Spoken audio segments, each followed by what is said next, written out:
Tonight we're going to talk about a way to get out of that quiet desperation, to get a life of financial independence, personal independence, true freedom, and more importantly perhaps a life of meaning and purpose and contribution. Now, why is it, let's explore first, why so many people are in these lives of quiet desperations? I believe there's two causes to that. Cause number one, and this is for the vast majority of people, is because they're in a line of work where they simply do not make enough money.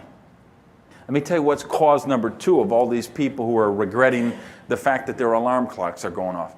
Now, first of all, I mean, think about this. Is that the dumbest invention you ever heard of in your life? An alarm clock? I mean, think about it. It's got to be the most unnecessary, stupid, idiotic invention ever done. Do you know when you're supposed to wake up, Debbie? When you finish sleeping.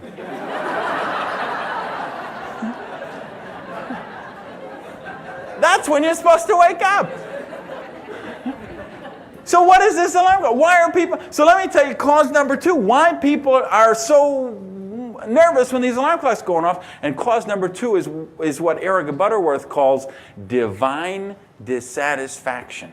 In other words, these people, and some of you listening to the tape are in this category, some of you are in the first category, some of you tonight are in the first, some of you are in the second category. The second category is people who are making good incomes.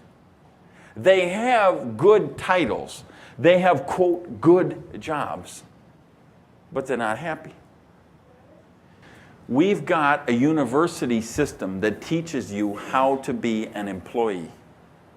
We have high schools, primary schools, middle schools, even preschools. They will teach you how to be a worker drone in the collective. Y'all saw that movie, The Matrix? You know, the whole concept of that movie was that all this was just a computer-generated matrix. Nothing was real. Well, I'm here to tell you, that movie is more appropriate than you think. Because if you grew up like when I grew up, what my mother told me is you go to school, get an education, and get a job for a big company. You'll be set for life. And that was, I think, if you grew up in my era, that's what you were told. Go to school, get an education. And it's funny, the two companies she always picked out, she said, get a job for General Motors or IBM. Because you'll have a job for life. Because remember, in those days, IBM, they were proud of the fact they had never laid off anybody. Well, there was an article in the Marin Independent Journal. Here's what happened in a 3-year period. IBM reduced its workforce by 122,000 people. AT&T, 83,000. GM, 74,000. The Postal Service, 55,000. Sears, 50,000. GTE, 17,000. Baxter International, 16,000. Bank of America, Amoco, 12,000 each. I mean, think how it used to be. Because I want to talk about trends, because we know the way to become wealthy, I mean really wealthy, not little money, I'm not even millionaires, I'm talking about billionaires, is to capitalize on trends. Industrial revolution, agricultural revolution. People who foresaw these things became very wealthy. I mean, look at all the old money in this country. Chrysler, Carnegie, Ford, all those people, they made their money in the Industrial Revolution businesses. See, they saw this trend. Well, what are the trends going on right now? At-home businesses, one of the biggest trends in the world. Every 10 seconds, somebody opens a home-based business. 10 seconds. Every single 10 seconds. You know how many home-based businesses opened since we've been talking just here today? You have any idea? Every 10 seconds. Let me tell you where else it's going. Shop at home. People are busy. They're working jobs. They're overtime. They're commuting. They're fighting traffic. Take the kids to soccer practice. Pay the bill. Pick up the dry cleaning. Try and relax a little bit. They don't have time for shopping. They're looking to buy on the internet. They're looking to buy on the phone. Give a credit card. Get stuff delivered. So here's two trends. Work at home. Shop at home. This is business positioned to capitalize on both of those. And the third trend, the distribution revolution that we're taking place in the world right now.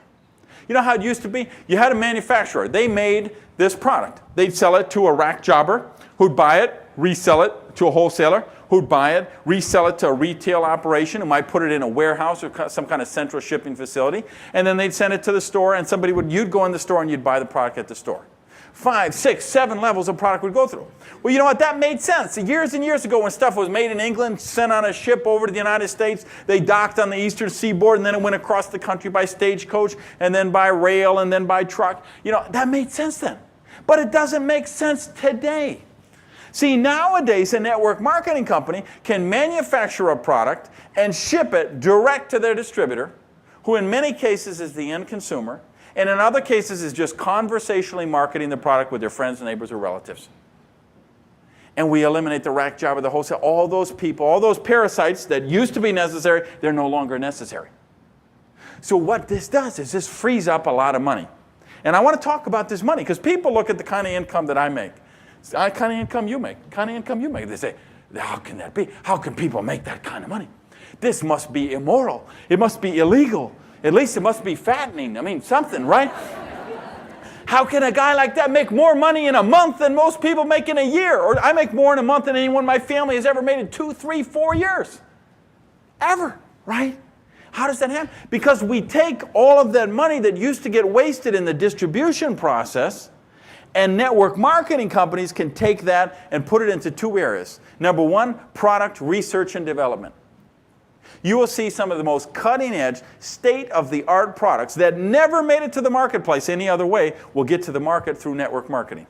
Because they've got the money to put into development, and they've got the distributor force who become advocates of products that may not be well known. And this room is a perfect example. And the second thing they can do with all that money that they freed up in the distribution, new paradigm of distribution, is they can give it to you, the people who are actually doing the work.